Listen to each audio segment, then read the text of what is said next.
Hello, everyone. We're back again. Still just two for like the ninth time in a row. And then even before that, we had like 20 in a row. Except for that one. He came back for one episode. Yeah, it was a little tease.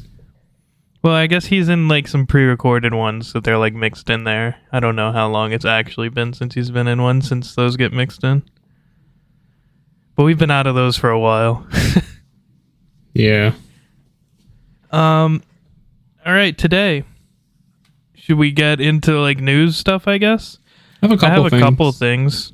Nice. Do you want to go first? Sure. Not really gaming related, but I just thought it was kind of cool. They had like the recent thing where Apple announced like their new phone and AirPods and stuff. And the phone is the same as always, slight improvement, not really worth getting unless yours isn't working or if you haven't gotten one in like 3 or 4 generations.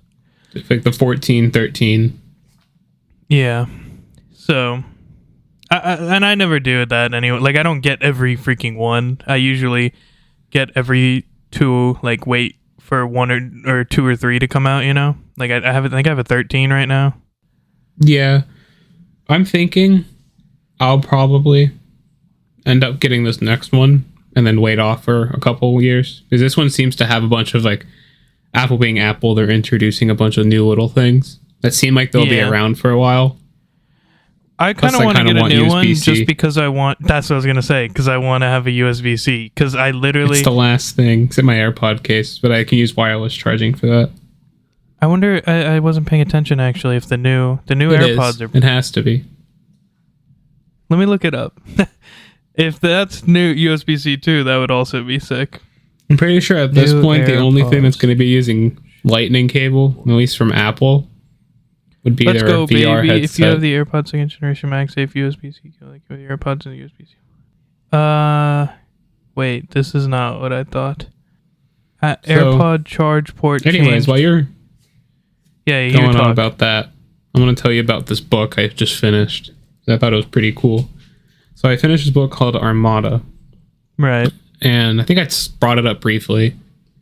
And it was basically how the government used like movies and video games, or they used movies to introduce people to the concept of aliens. And then they used video games to kind of train soldiers to control. No way. So it's a fantasy. It's by the same writer that wrote Ready Player One. Oh, I think you've mentioned this to me briefly. But pretty much, it was all in preparation for like this on-standing war that like humanity's been fighting against this alien species. Right. And it's I don't want to. Should I go into spoilers and stuff, or? It's up to you. I'm probably not going to go into it. So I'm going to talk about some spoilers because I think it's worth talking about. So it kind of starts off with like the mass like enrollment program where like once shit starts hitting the fan and like it goes public that humanity's under threat from an alien species, pretty much because they're coming to Earth.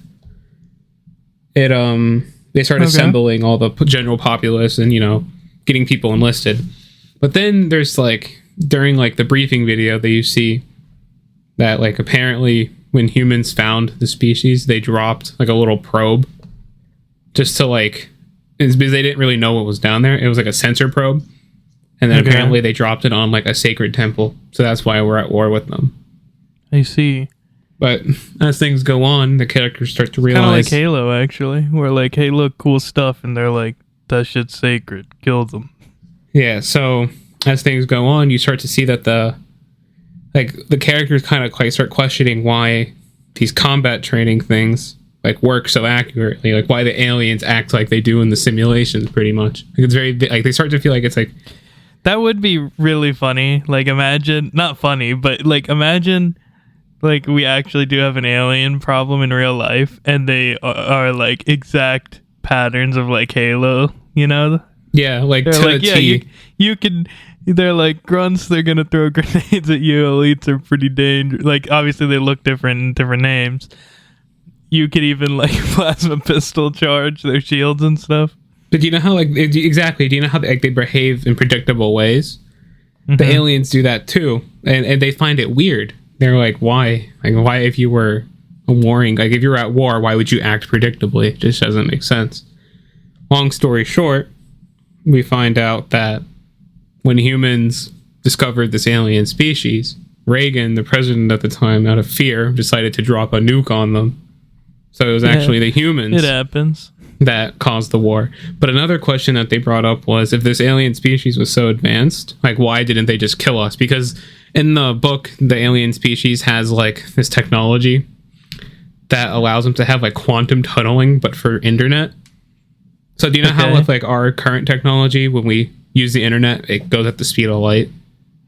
Which for our planet is pretty good, but like across the cosmos, it starts to add latency. Yeah, that's why like stuff on different planets will be like minutes late for like streaming, you know, video and stuff. Yeah, so their sci-fi reason is that they do that through quantum tunneling, through alien technology. They don't go too much into it. All right, this is getting more specific than I need to know, So I think. pretty much it was like a super intelligent, like hyper community of aliens that found humans, and they were like, they're ready for ascension. And because of the humans' warring nature, they like pretty much humans caused this whole war on themselves. And it just brought up a bunch of interesting thought. And it was cool. It sounds interesting. I mean, kind of yapped I just about it a don't bit like too much. reading, so Yeah. maybe an reading. audiobook I could check out or something. Sure, there's an audiobook version on Audible. There's an audiobook for everything. Especially nowadays. It does sound interesting though. It wasn't too long of a read.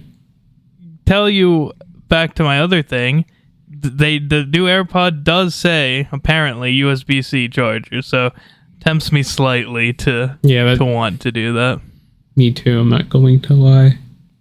I have Maybe to I'm look just gonna more wait for into my them current though ones to break. because yeah, me too. Or if I lose one or something, Or or I'm if not gonna like go out of my way. you know how occasionally one of them might start to whistle. sound less. Mine will start whistling. When I've I never put them had in my that, ears. but I've had it where like one starts to be a little more muffled. Like mine, the like transparency mode doesn't work great anymore. Like it's okay, but it's not like it used to be. Yeah. But anyways, the main reason I bring it up though was what I thought was cool. Apparently their new AirPods are like a medically certified hearing aid. I remember seeing like the infographic about it. Which But I mean, they're probably, you know, low end of the road compared to like legitimate hearing aids, but it is a cool thing. I think a big thing about hearing aids too is that a lot of older people don't like wearing them because they are quote unquote embarrassing. So if like they just put AirPods in, it's less embarrassing. Maybe, Potentially, but also like the thing with a lot of hearing aids, like built to be hearing aids, is they're built to not look like anything. Whereas an AirPod is pretty obvious, you know? That's true. But also And an it's just kinda AirPod weird looks to, more like- natural. Yeah, I guess. But And then you it's can also take it just in and kinda out weird easier. You done? Sorry, I'm just trying to think of good things. I was gonna say, it's kind of like a weird thing to have as a hearing aid. Like it seems like a more likely to be stolen thing than an actual hearing aid, you know? Even though a hearing aid's probably more expensive, to be honest. They are much more. But I don't know. I feel like someone sees an old guy with some AirPods, they might jump him, you know? Maybe. But I thought it was cool. Yeah. Well, but interesting, like, maybe, you know, in the next 2 or 3 AirPod generations, it might actually be something that is, like, used commonly. When they let AirPods be black. Yeah. I also, like, think you can't normally get a hearing aid, like, easily. Like, you normally need to have a doctor, like, help you get a hearing aid. Because of insurance. It is true. It's more affordable. So, yeah, I guess it's like a... And it's multi-purpose, too, so that's another thing. Well, most hearing aids nowadays have Bluetooth. So you can connect it to, like, a phone or something. That makes sense. I mean, I don't have one, but that adds up. You know, my grandpa has one that can do it. The thing that I wonder, though, is... Well, the AirPods have pretty good battery, actually. And I assume the new ones would be at least slightly better battery, too, you know? But they don't have all-day battery. Like you couldn't put it in your ear and work an 8-hour day. That is a good point, actually. Yeah, because an AirPod, yeah, you like when I've used them on planes, I usually rock one at a time because it's like 3-4 hours. Mm-hmm. Then it dies. Then you swap. And then one charges while you're using the other one.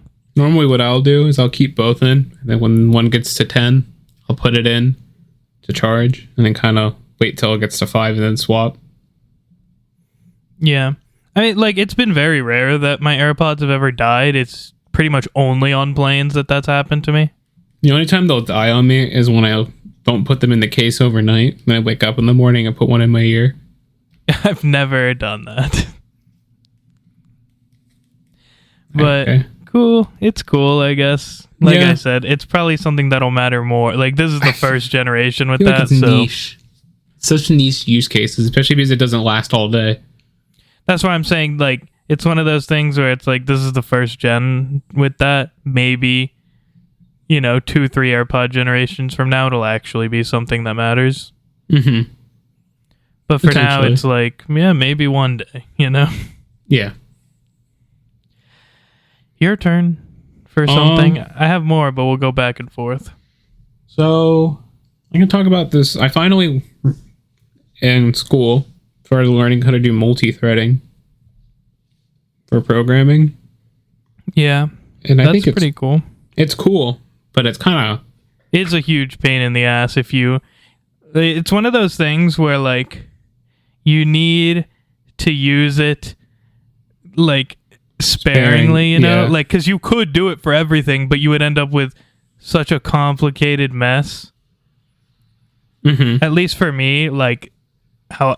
I'm sure, like, if you actually sit down for months and plan things out, you would know where you need to use it. But for me, it's usually like, this needs to be faster.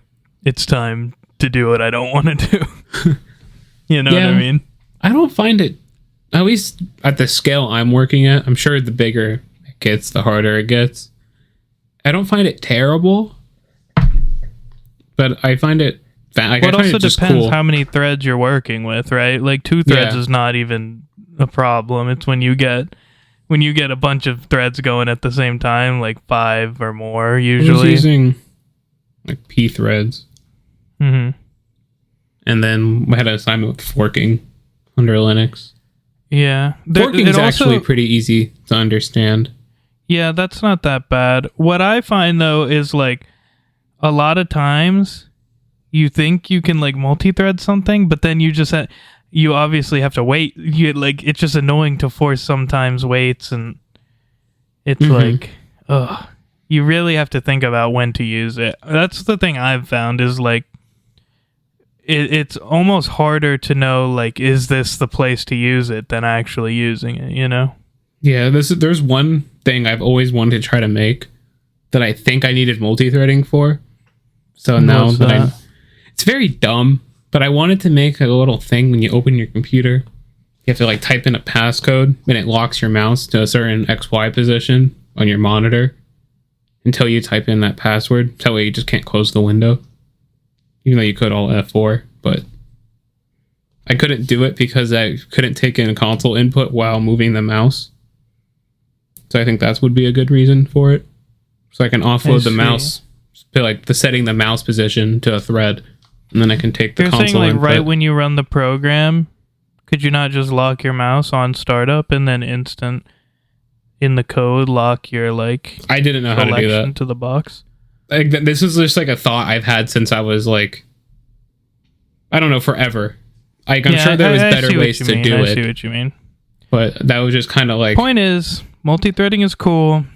For me, though, hardest part is this the time to use it more than...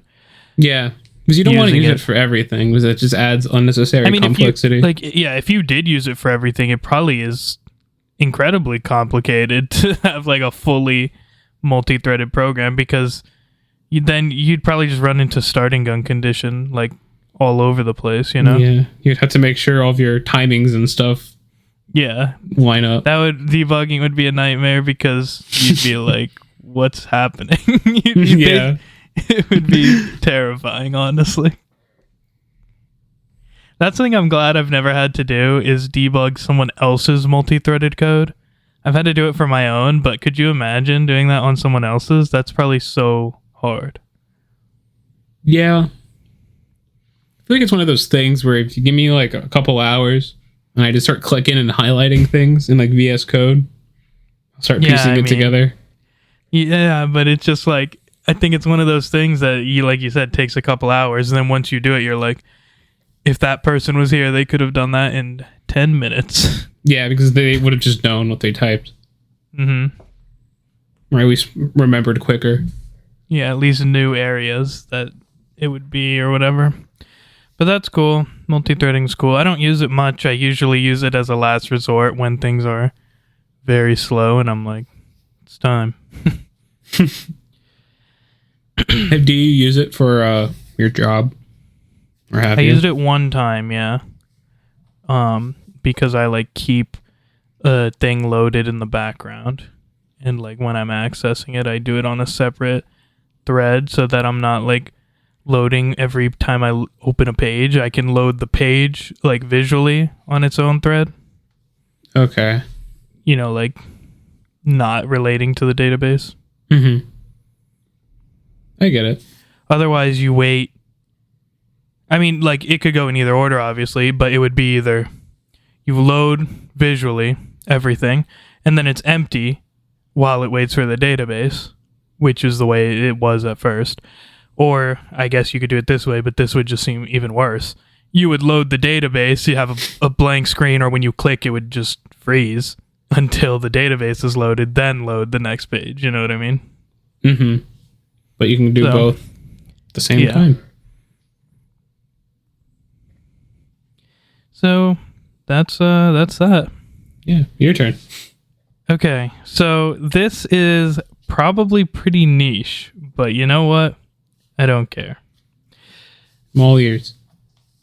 So, first of all, have you heard of the what do you call it? Like kids book, I guess? Kind of like it's like the same genre as like Diary of a Wimpy Kid. Okay. Have you heard of Dog Man? So I don't know that specific series, but I do know another Captain one. Underpants, probably? I know Captain Underpants, and I can't remember what it is, but it's like a caveman one. Okay, yeah. That one got removed, actually, because apparently it was culturally insensitive. What? Yeah. That book is awesome. I never read that one, so I don't actually know. So it just doesn't exist anymore? I mean, I'm sure you could buy it on, like, Amazon or something, but, like, even the author is like, yeah, that wasn't a good one. Sorry, guys. Dang. The fact that I like that. Yeah, that's pretty damning. You're canceled now. Yeah, cancel me, guys. I like Funny, a children's I watched a video book. about that today. They're like, yeah, all his books are bangers except this one because it has like every racial stereotype known to man. Even the writer himself came out and said, I fucked up. I did not know this. And apparently that's the one you know. I love that one. I remember like reading it in school. And then I liked the parts in the book where you can like flip the pages. Yeah, to, like, make the a little fliporama. I mean, of that universe, I'll explain it later. It is technically a universe. Captain Underpants is by far the most popular one. It's probably my favorite one too. All these other ones, Dogman, Super Diaper Baby, I think is one. The one you're talking about. So the way that universe works is Captain Underpants is the universe, and you have George and Harold. I don't know if you've read the books or seen the movie. They, hypnotize their principal. He becomes Captain Underpants. That's the main universe. But in their universe, they write comic books, like I'm sure you know. And all those other, Dogman, the Caveman one, Super Diaper Baby are just comic books that they write. So you're like reading the comic books they write, if that makes any sense, So the children are writing the stories. Yeah. Okay. So it's kind of like a connected universe, but like technically it's its own. But also technically like the Captain America or the Captain Underpants universe is like the real world, whereas the other ones are the comic books. So it's like if we had Superman and then some kids were drawing comic books. It's kind of like how Timmy Turner goes into the Crimson Chin comic book. Okay. Makes sense. Yeah, it's like that. How his world to him is the real world, and that's like a comic book world. And he's like, what, Cleft, Boychin Wonder, or some shit like that? I'm reading the name for this book. It's called The Adventures of Ook and Glook. Cave Fu Caveman from the Future. Yeah, so I love Captain Underpants. When the movie came out, I thought it was a banger, underrated animated movie. It was pretty good, actually. So the point of this whole thing is Dogman, the trailer for a movie of it came out yesterday, I think. Oh. Might have been today. But looks like a banger too, honestly. It's like one of those, to be clear though, obviously, to anyone, you know, they're like obviously kids movies, you know, but they're like, at least Captain Underpants, it's like a good kids movie where it's like it's stupid, but it's not like awful to watch, you know. It's like obviously for kids, but it's still pretty good, you know, like when you go and watch. Enjoyable for adults. Yeah, exactly. Dogman, based on the trailer, looked pretty cool. I'll probably see it, honestly. It comes out next year, I think in January, but I could be misremembering. I'm excited. I didn't expect to be excited about that. I didn't even read that much Dogman. I read every Captain Underpants though, so like just the art style itself makes me happy to look at. That is true. I actually remember reading some Captain Underpants. I don't remember like how many books I read, but I remember reading them and finding them very enjoyable. Did you know in the 2010s-ish, early 2010s, Captain Underpants was like the most banned books in America, over 50 Shades of Grey? Yeah. That's crazy. I found the hardcover for the book on Amazon. I didn't know they had hardcover. I own Ook all of and the Glook. soft covers. Oh, I'm talking about Captain Underpants. I'm sure they have them. Yeah, I'm sure they do. That's their most popular one. So, but I thought it was cool. I'll probably see it. I think we should do a video on that when it does come out because I expect agree. it to be just like solid, you know, probably around a 7. Like that was good. Good kids movie. Yeah. A good watch. Mm-hmm. Do you have anything else? Because if you don't, I have one other thing to say. I think I had some. I started reading The Watchmen. I didn't get very far. I think I knew that actually. I think you said that pretty last funny. time. I read more this cool. time than last time. Hell yeah. I like the art style. I like how bloody Oh, I didn't. it Oh, looks. yeah, it's a comic book, isn't it? Yes. It's a DC published comic book. Right. So Captain or Dr. Manhattan looks pretty blue. No idea who he actually is.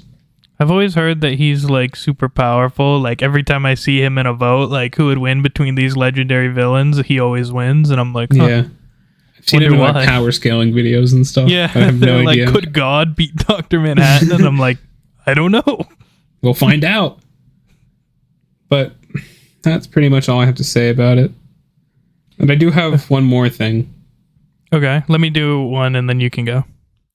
Because I think this one's funny. So we went and saw the Borderlands movie almost 2 months ago, right? Was it that long?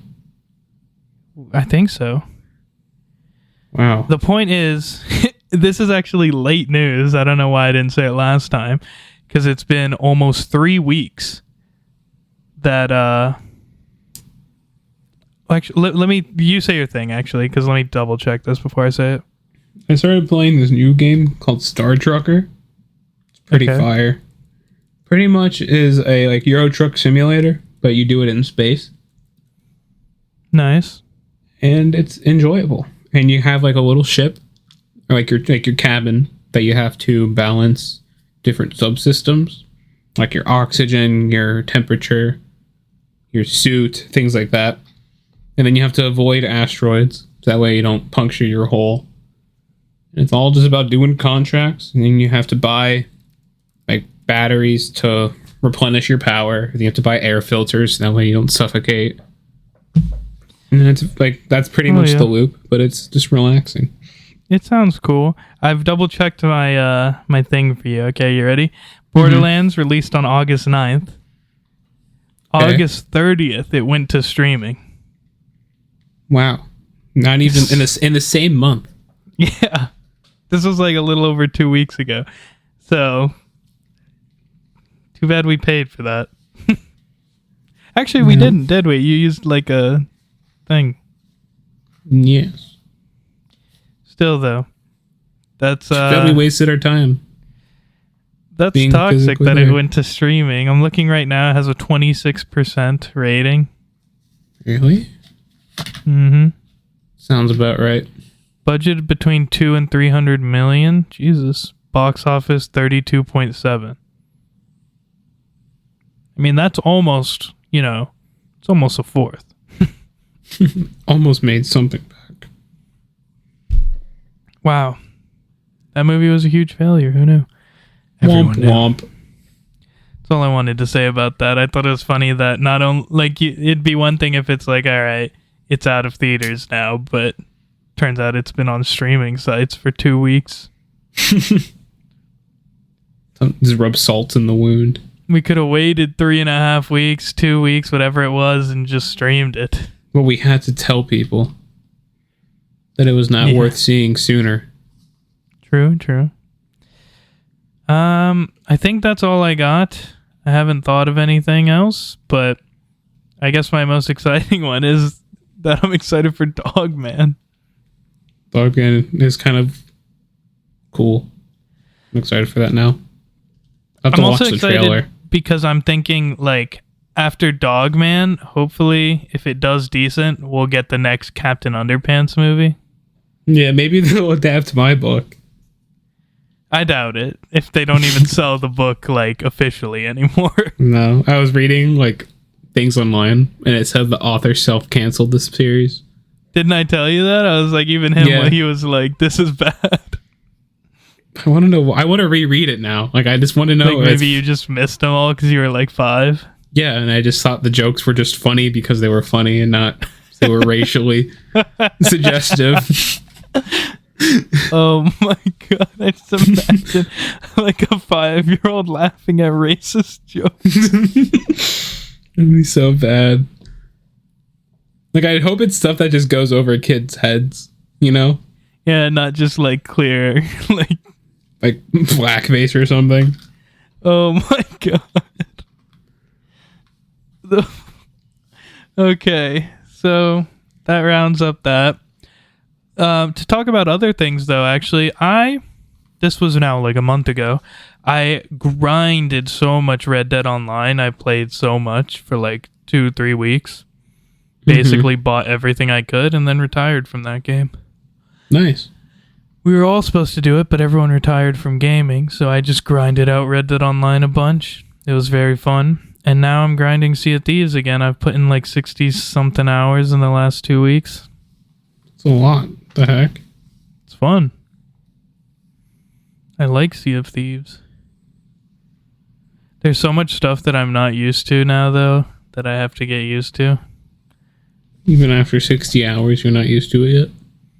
Well, I haven't actually, like, practiced with some things.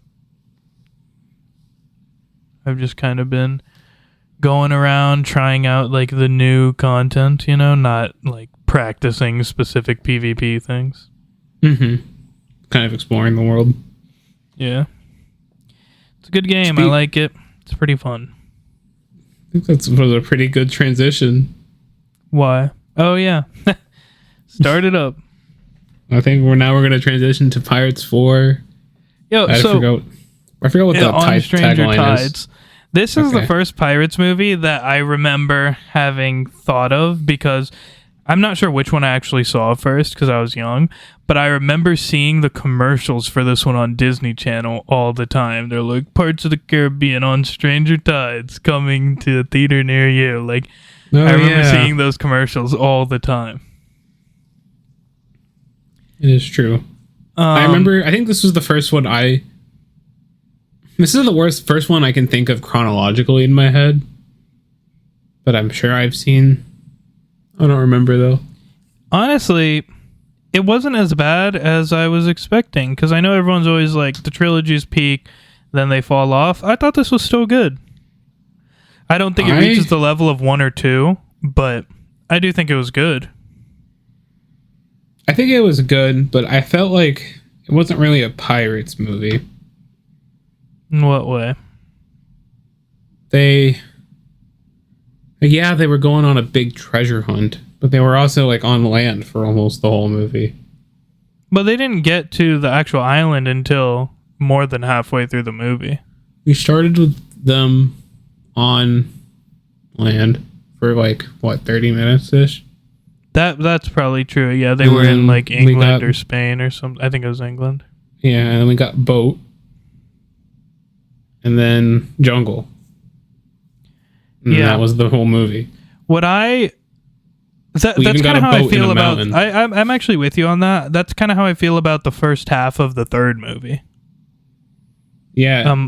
It's like this doesn't feel very piratey, but I don't know. Maybe it's because of like it feels a lot like Uncharted. Like I really like once they get to the island. I'm with you. I don't like the beginning part. I'm not really into seeing England main cities and stuff. Actually, one thing I want to talk about. Sorry to cut you off. You've done it a lot, so. Okay, well, I'm doing it again. The opening with Jack escaping the tower or whatever like palace he's in. Such a cool display of his character and like how smart he actually is. That's true. I do agree with that. I mean, he has a few moments. Like, that's one thing. At least this movie still understands him as a character. Mm-hmm. Another thing I wanted to mention, though, I think that the mermaids are super cool. I kind of wish they were in the other movies because they are terrifying, and I really like that. Yeah. They would be a cool, like, actual threat. Yeah, like sailors. That one scene where they're all being attacked by, like, an entire, like, school of them. That was so cool. That was probably my favorite part of the movie, actually. And, like, when they started, like, reaching their hands through the boat. Yeah. And then even when they sunk a boat, like an actual ship. Mm-hmm. Oh, yeah, like a full ship, yeah.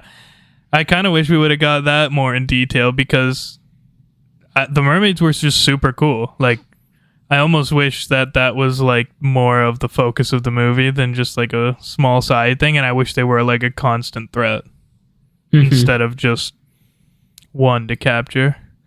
And then that whole, like, subplot with the mermaid and the guy, I didn't really feel like meant much. No. Didn't really impact anything. Didn't really impact anything. She just killed him at the end, too. Like, no, she kissed him and then dragged him underwater. Yeah. Remember they said that a mermaid's kiss protects a sailor from drowning? Oh, you're right. Yeah, I did forget about that. So they probably went to go live happily ever after. That's so funny. Because I've been playing a lot of Sea of Thieves. That's like reminding me of the Sea of Thieves lore where like one of the ancients fell in love with a mermaid and he like left the ancients to be with her and then they got cursed and it started like a whole war. It's like almost exactly kind of like how that went just there. Dang, I'm missing out on Sea of Thieves. Yeah, I mean like I said, as like a monster, the mermaids are actually up there. They might be my favorite one besides specifically Davy Jones. I think I like them more. Like they're scarier than his crew. I like them more than his crew, but not more than him, you know? No, I agree. The mermaids are definitely the coolest besides Davy Jones. Yeah, so it's a shame that wasn't like a longer lasting threat. It was just one scene. Do they even come up in other movies? I don't think so. Find out. Well, we'll see next week. Mm-hmm. I remember the last one briefly, and from what I remember, they basically completely forget how Jack's character is and misunderstand him. Like he's no longer a genius, he's just lucky. I don't know. Well, I have to see it before I form an opinion. I do think this movie is obviously like you can feel Will missing, you know, like Yeah, it just Because like that's what I'm there's usually saying. like the three parties. At this one, there's just two. You know, and it's like Yeah, and they then try there's to no replace it with this. interconnectivity. They try to replace it with this guy and the mermaid, but it ends up barely mattering. Yeah, because like with Will and Elizabeth, like the three of them all intermingled with each other, and each other's stories impacted each other. But here, Yeah. the separate stories are relatively, like, largely unrelated and don't actually impact each other. Yeah, Like they could almost be seen as like two standalone. it's like it's a lot different because it's like in the other movies, it's like it feels like the tables turn all the time. Like 1 second, Davy Jones is bodying everyone, and then it's like, oh shit, Jack has the upper hand now. No, Will has the upper hand now. Elizabeth has the upper hand now. You know what I mean? Yeah, I do. Whereas this movie, it's like Blackbeard has the upper hand for the entire movie until the end. Yeah, and I don't even think Blackbeard was that threatening compared to J.V. Jones or. Yeah, only on his ship, really. Like, and then I don't get why they were in such a rush to like find the fountain, because like, yeah, he was foretold that he was gonna die, but the fountain doesn't prevent you from getting shot. Like it only prevent like you know what I'm trying to say? I guess it's supposed to, apparently, because because then why was like that one girl at the end when she got left on the island, she was worried about starving. Yeah, I mean, I don't know. Maybe he just wanted to like keep it in his pocket, you know, get the thing ready and keep it, I guess, for after he gets shot or stabbed or whatever. And he says that it's mermaid not like tears don't hold. You have to be fresh. Yeah, I don't know. It's a weird one, I guess. Just one of those little. That's a weird little hole. That's a good point. I do think, though, that it's funny, like, and actually in character, that, like, Jack was still trying to be immortal from, like, the last movie where he wanted to be, like, the leader of the Dutchmen. But even then, let me finish what I'm saying. Okay. Good Lord. So that's what he wanted. And then, like, the second he finds out, they're like, yeah, you have to take it from someone else and it only gives you some years. You're not actually immortal. He's like, I don't care anymore. Yeah, and even then, to begin with, he wasn't that interested. Yeah, he was. They had just previously said that he had spent the last couple years since the last movie going there. That he went there and had to come back, that he didn't give up, that he didn't know the ritual. That's why he came back, and he needed to figure out what the actual ritual was, because he couldn't do anything there. He didn't know how to do it. Okay. The point I'm trying to make, though, is that I thought it was funny, and I liked it, that after he found out how it worked, he's like, I kind of don't care now. Yeah, that is a cool... Especially because I thought the same thing. I was like, wow, this thing is kind of lame. Yeah, it was. I liked actually how the Spanish. I mean, we didn't see much of the Spanish, but I liked how they were just like, "This is against God, so we're just gonna break it." Like that's a very Spanish thing to do. I think like that kind of feels like where the movie's suffering. Like if Will was here, he would be involved with the Spanish, and we'd be seeing something there. You know, like that's kind of what it feels like, because they're like Spanish in the story but off screen. You know? Yeah. The Spanish could have been that third story we were missing. Yeah. But even like Barbosa doesn't really he didn't really care. He didn't, he just wanted to kill Blackbeard, and the fountain was just his excuse to get other people to be his crew, pretty much. Yeah, and probably make another encounter with Blackbeard. Which honestly, I actually think I think Barbosa was probably the highlight of the movie, honestly. Yeah, I think he was my favorite besides Jack. Yeah, I like that because he was literally playing the British Navy, because like they made him like a captain, a privateer, and all that. But the whole time he's like, he's like faking it basically. Yes, we need to find the Fountain of Youth, but he didn't give a shit. He just wanted to kill Blackbeard. Yeah, he just wanted the opportunity. Yeah, and I also liked the like scenes of Jack and Barbosa together as not really enemies. It was cool watching them work together, though. I hated the scene with the coconut trees. Which oh my gosh, is, when Jack they were was tied like up to it, slingshotting between them. I liked it once he got to the ground. Yeah, but I didn't like there's no way in hell you're able to bend the tree that much while holding on to a tree from the top without that one at least bending. Both would bend, you'd think. Yeah, they didn't. And then like think about how much force he was holding back from now. Like how would he just not get picked up? I also thought like when he started climbing it, I thought he was just gonna get high enough to where it was thinner and he could slide out. I didn't think he was just gonna keep going, you know. And then how did he get the rope around the branches? I don't know. Yeah, it definitely because this like one a palm, definitely you know has how the some, palm tree has like oh, how no, would, well, like, he didn't get it around the branches. He just because obviously the top is thinner.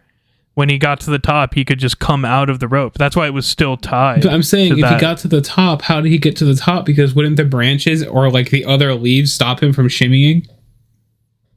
The things that come out of the tree? Yeah, but it was still tied to the tree. Okay, I'll believe you. I just saw it today. It was still tied to the tree. Because I remember thinking it too. At first, I was like, how is he going to just slide all the way to the top and off the top? I was paying attention to it because I was like, that makes no... I was thinking the exact same thing as you. Like, how... He can't... It's not a pole. The top... It'll get blocked at the top. How is he going to get out? But when he got to the top, because the top is thinner, the rope's not tight against him. He can just get out of the rope. You know what I mean? Mm-hmm. Okay. But the other part, yes, both trees should have been pulled, and even if both trees didn't get pulled, he shouldn't be able to pull a tree without pulling himself off. He was at that point, he has like demigod strength. Yeah, it was definitely strange. It like for me, it was a middle. It was good, but it wasn't nowhere near the first two. Yeah, I didn't hate watching it. Like I found it a fun watch. Yeah, I would put like this movie averages for me honestly about the same as the third one, except for that final climax of the third one is better than this movie. For me, this movie's a smidge lower than the third one. That's what I just said. Oh. But I agree with you. I think for me though, it comes down to like I said, I think they're about the same, but the climax of 3 was so good that like that battle at the end of 3 is better than anything in this movie, you know? Mm-hmm. So yeah, that's why 3 like rises above. Dang, and then we like the first fight we see in this movie is Jack fighting a mimic of himself in like the most boring, dimly lit place. Like I said, for me, like the best part was the mermaids. I wish they would have been like the main focus, like going to some sunken mermaid thing, you know? It would have been cool if they were more of a like we saw them sooner, like as they were approaching the island or something. Yeah. Versus, it also feels like this shouldn't take place after the other ones because like the big thing of the third movie was like pirates are dying out. This is the end of pirates. Like this feels like it takes place after the first one, you know? Or between the second and third. Well, the second and third happened back to back, so wouldn't really fit there. But yeah, it feels like it's doesn't feel like it takes place after the third. It's definitely a weird thing. And it would have been a cool movie to see Barbossa and Blackbeard fight, and like how that went down. For longer than like 30. Oh, you mean the beginning one? Yeah, that would have been cool. Also, they sail from like England to Florida, and what seems like just a day. That's like a huge journey that normally a lot of people die on. Yeah, that's what I'm saying. That should have been most of the movie. That journey, sailing, and mermaids involved there. Yeah, like make them harass the ship along the way, or in that you could have introduced more mythical beasts or sea beasts and worry about. Yeah, like sirens and mermaids and things like that. It could have been cool. Yeah, like especially because like there's the sea goddess out there. Like That's real. Yeah, right. She is, and she's like freed now, so she's got to be doing something. I feel like she was helping Barbosa. Maybe. I also wonder, maybe I missed it, like, where did Blackbeard get his freaking magic sword that does that? I have no idea. Also, he came back to life too somehow. Apparently his head got cut off, and that's how he died in real life. His head got cut off, but in this movie somehow his body walked back to his head and he came back. He swam around the ship 3 times. Yeah, it's like, why not just do that again now that you're dead again? He was poisoned this time, and that's different. Actually, he wasn't poisoned. He was destroyed by the Fountain of Youth. He was reduced to atoms. That actually, I loved that part with Jack at the end with the 2 cups. That was another smart moment by Jack. Yeah. I loved that. Also, Blackbeard, damn, he's a dick. Yeah, he was not a nice... Definitely not Father of the Year. They could have made Blackbeard a really cool villain if they went the route of this being the beginning of a new trilogy as Blackbeard now the new bad guy, and they like built him up instead of, because like, I mean, I don't know, he doesn't compete with Barbosa for me, but I think he was good enough, you know, like he could have been a villain that would have done well over a few movies, I think. Yeah, but his crew was not even that. His crew were human. Like, you can just shoot them. Yeah, and then you could just snipe he had him. some like zombie crew, didn't he? Because remember one guy got turned into a zombie or something and got stabbed and just pulled it out. Oh yeah, that's true. Like I said, he's not on Barbosa's level for me, but it'd be cool, you know, big bad pirate Jack and Barbosa go against him. It would have been much better, I feel. And then the mermaids are now the third faction, which would have been sick. And then, I don't know. Pirates v. merchants v. mermaids. Mm-hmm. It could be cool. Like, it was just okay for me. It was another 7. Like, I liked it. A lower 7 than the third movie, but a 7 still. I think I'm going to give it a 7 as well. I'm tempted to give it a 6.5, but I don't think it's bad. Like, yeah, I mean, it definitely isn't as like just mind blowing. Like, I feel like the first 2 blow my mind with the attention to detail and like the characters' goals. You know, like how everyone has a specific goal, and it's like it seems like every character is acting based on that goal. You don't get that feeling here at all. Like, it got too hard for them to write it that way. Yeah. And I think specifically Will is missed. I think that honestly, like Jack is my favorite character for sure, but I think Will in the other movies has some of the funniest parts. Like, he's funny. Just with his like disbelief on things, you know? Like, he's like, what? Like, I think about that time, they're like, how did Jack escape the island? And he's like, he strapped sea turtles and got back. And then Will's like, sea turtles. Really? And then in movie 3, he's like, how'd you get here? He goes, sea turtles, mate. Yeah, that was pretty good. I liked it when they did callbacks and stuff like that. Because that's like, it felt very real. Because people would do that in real life, or at least I would do something like that in real life. That's what I'm saying. Like, the first 3 movies, I feel like dialogue and character motivations are like some of the best I've seen in film. What are your thoughts on that specific thing? I agree with you. This one is more like, it's a solid movie. You don't have to think too much watching it. It's good, but you're not going to be like, wow, this is deep, you know? Yeah, it's a profound experience while watching. Yeah, you don't have to think. Whereas, like, when you watch the other ones, you can almost watch it multiple times, but, like, pay more attention to a character and be like, let's watch it from this person's. And you can, like, almost change who you're rooting for. Yeah. And it's like, just, I don't know. It's like just focusing in on someone almost seems like a different movie, you know? Mm-hmm. It's like, let's watch Jack's story. Let's watch Will's story. Just makes it a more rewatchable experience. I think without Barbosa, this movie would be pretty bad, though. Him and Jack are the reasons why this movie's good. Yeah. Because in the other movies, it's like, you like Jack, you like Barbossa, you like Will, and you like Elizabeth's story. You know, all of them. And you actually sometimes even like Norrington's story. And you empathize with him at the least. Yeah.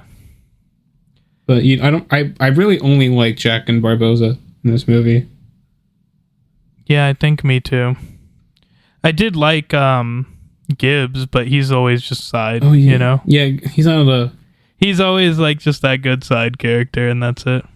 Actually, he did do a cool thing with the map, memorizing it and then destroying it. That was a good bargaining strategy. I also like how Jack just trusts him. He's like, follow the compass. And that was a good callback. It'll take you to freedom. And in the very first movie, he's like, the Black Pearl's freedom. Yeah. That was a cool one. And I love how he grabbed all the ships. You might as well. Right? You are a pirate. You take what you can. Yeah. I also like how they just kind of got away with that.